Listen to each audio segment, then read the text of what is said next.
चाची, एक बात आपको 100 बार समझा चुके हैं कि रात को 11 बजे के बाद आपके कमरे की लाइट नहीं जलेगी। लेकिन यह बात ना ही आपको समझ में आती है और ना ही आपकी बेटी को।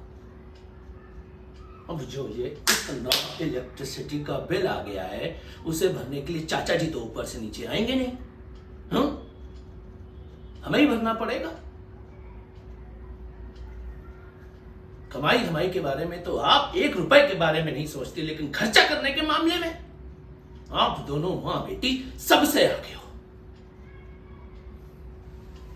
अब समझ में आया कि चाचा जी जब जिंदा थे तो सेविंग क्यों नहीं कर पाए, और अब उनका बोझ हमें उठाना पड़ रहा है।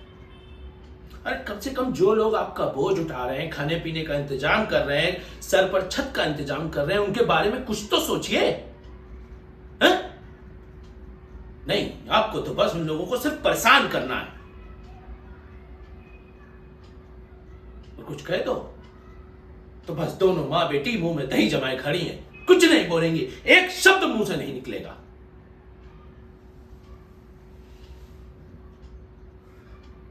चाची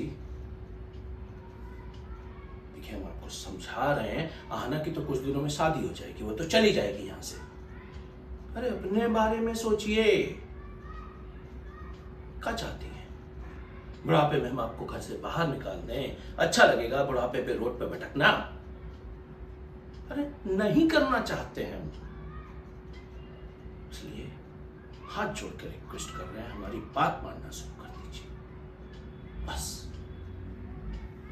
और हाँ, आज से रात 10 बजे के बाद आपके कमरे की लाइट नहीं जलेगी। अब जो ये बिजली का बिल बढ़ गया है, इसे एडजस्ट तो करना पड़ेगा ना चाची।